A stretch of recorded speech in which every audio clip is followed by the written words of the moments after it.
Hi, my name is Peter, and I actually managed to squeeze in another video this year. Today's video is basically about the content that another YouTuber came up with, a guy called, what's his name? Mitsuons, I hope I said that name right. He made a list of games that you should buy if you just got the PSVR and you have a budget of 100 bucks.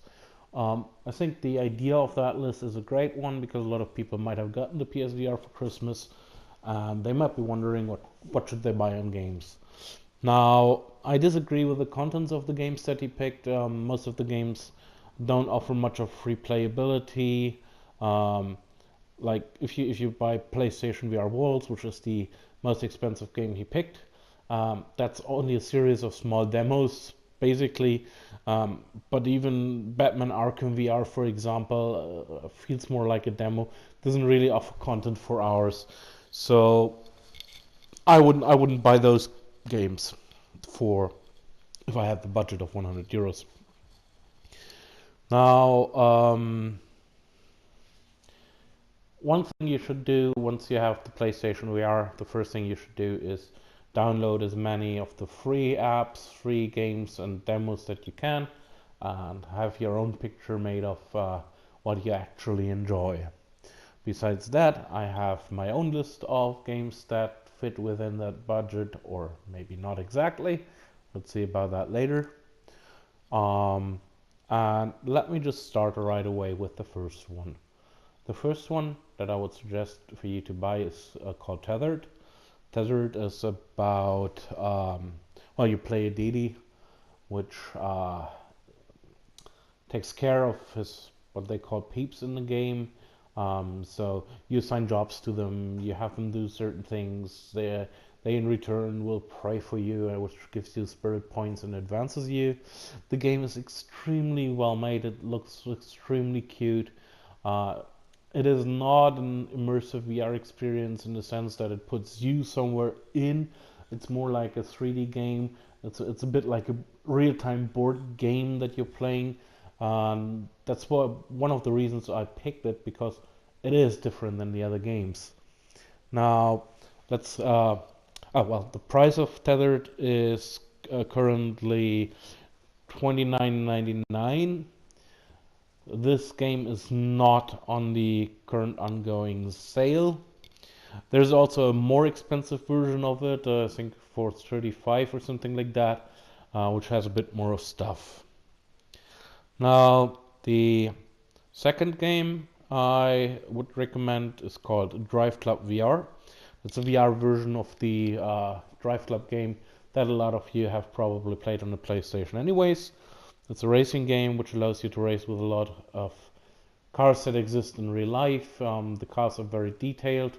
So, for example, I stepped into a BMW. I used to drive a BMW and I felt home right away. And the game offers you lots of content, especially with the multiplayer added. You can play with other people, you can play against other people, you can create your own drive club where you can invite up to, I think, 4 friends. So you actually can drive together and race other clubs, which is a nice feature. So if you enjoy car games, then this is definitely for you, and there is no end to it. The price of Driveclub VR currently is $19.99. It is on sale in the January sale at the moment. It will be more expensive, so if you wait longer, then it probably won't be within this budget anymore. The third game, that's to me the best VR game currently available. I've played it a lot on the Oculus. I've played it on the PlayStation VR now. I've played the original demo that this was based on about 3 years ago. I really love this game. It's Eve Valkyrie. You are the pilot of a small fighter ship within space battles, and it's a bit of an arena game, so think of World of Tanks, War Thunder in that direction.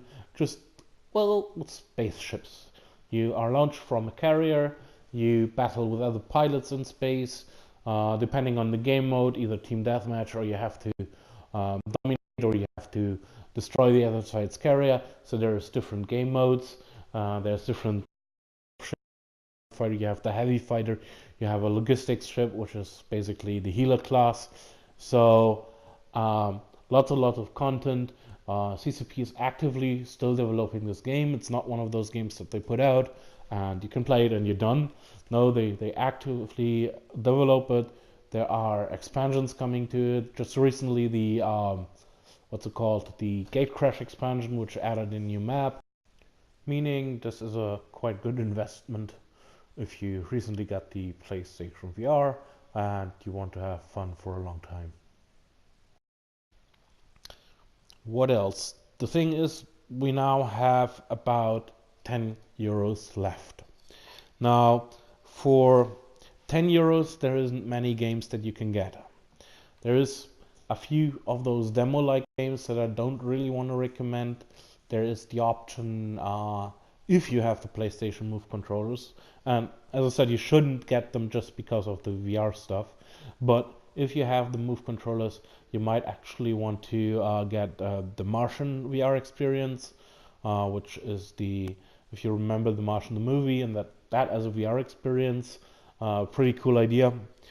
But my actual recommendation would be go over the 100 euro budget, add 5 more euros so that you get 105, and you have 15 euros you can spend on a game which is called Keep Talking and Nobody Explodes.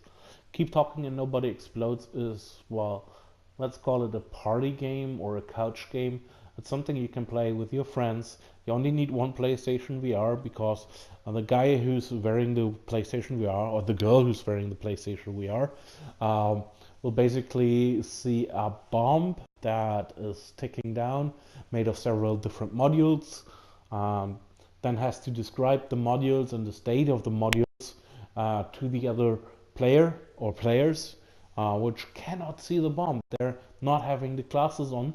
What they see is a list of manuals which help them to identify and defuse the bomb, and then they have to actually tell the guy or the girl below the glasses what to do, which wire to cut, for example.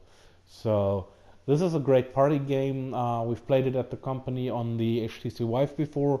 Really great game, lots of fun, quite different to other VR experiences, so it's well worth going the 5 euros over the budget. I hope this list is helpful to you. I'm sorry that I didn't show a video of the Keep Talking and Nobody Explodes, but I don't have it on the PSVR yet. As I said, I've played it on other devices, but it is the exact same game on the PSVR, so it is worth it. Well, I hope this alternative list is helpful to you guys. If you like it, well, like it. Always feel free to share it on social media. Feel free to subscribe to my channel. I'm going to do a lot more VR stuff soon. And, well, have a happy new year and see you then.